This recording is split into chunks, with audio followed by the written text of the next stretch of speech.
Naniniwala naman ang hepe ng Internal Security Office ng Kamara na aksidente ang tinamong tama ng bala sa dibdib ni Congressman Benjo Benaldo. Mula sa Batasan Pambansa, nakatutok live si Sherry Ann Torres. Sherry Ann. Yes, Igan. Hating gabi kagabi kinordonan ng Quezon City Police District. Ito tanggapan ni Cagayan de Oro District Representative Benjo Benaldo dito sa Batasan Pambansa Complex.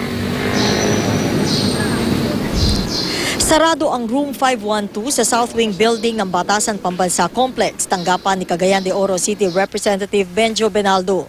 Pinagbawal muna kasi ng Quezon City Police District na pasukin ni Numan ang tanggapan ng kongresista.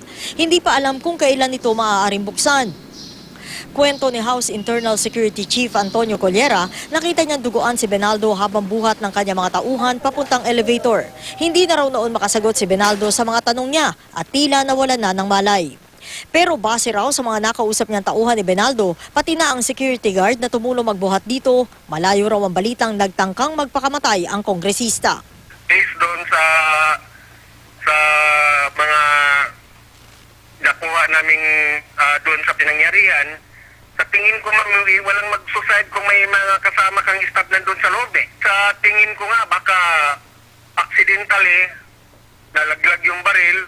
Ang tauhan ni Oriental Mindoro Representative Reynaldo Umali na si Sid Keno Ingwa, nakita pa raw ang pagkakagulo ng mga tao habang itinatakbo si Benaldo palabas ng gusali. Nakita ko lang po na sinusugod na po ng dyan po, tinatakbo na po. Nagsisigawan na itakbo na kagad ng asutan. Sa kuhang ito mula sa labas ng tanggapan ni Benaldo, kita ang mga dokumentong nakasalansan sa mga lamesa ng kanyang tauhan, tanda ng kanilang pag-iempake. Hanggang June 30 na lang kasi ang termino ni Benaldo matapos matalo noong nakaraang eleksyon.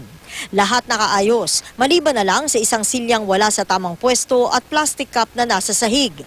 Sarado rin ang inner office ni Benaldo na pinangyarihan ng insidente kagabi. Sa pintuang ito, idinaan ng kanyang mga tauhan kagabi si Congressman Benaldo. Nangyari yun pasado alas 7 kagabi. Tapos, idiniretso siya doon sa may entrance nitong South Wing building na ito kung saan naghihintay yung kanyang sasakyan at isinakay nga siya papunta sa New Era Hospital. Samantala, kasama sa mga nadaanan niya dito, yung mga nagkalat na CCTV camera sa gusaling ito. Malinis na rin sa South Wing Lobby. Ayon sa security officials dito, dahil Huwebes ng gabi nangyari ang insidente at wala na opisina, hindi raw sila sigurado kung nakunan ito ng CCTV. Karaniwan daw kasing pinapatay nila ang CCTV kapag wala namang kailangan bantayan. Igan, nag-utos na si House Speaker Feliciano Belmonte dito kay House Sergeant at Arms, Retired General Nicasio Radovan na magbigay na sa kanya ng full report tungkol sa insidente. Igan?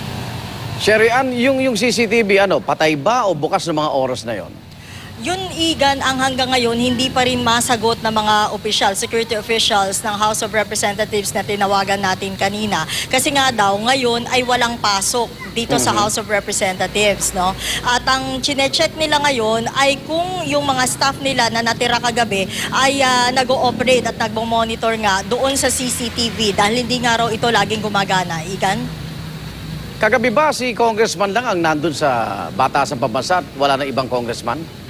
Yung nakarating sa atin na impormasyon, tanging si Congressman Benaldo lang. Kasi Igan, ang sistema dito sa House of Representatives, hindi naman talaga nila chinecheck kung sino yung mga congressman na nandoon, lalo na kung lumalampas na sa office hours. So lumabas lamang na nandun nga pala itong kongresistang ito noong nagkaroon na ng pagpapanik yung mga staff niya at nakita na siya na nilalabas pa doon sa kanya opisina na duguan nga. Igan? Maraming salamat, Sherry Ann Torres.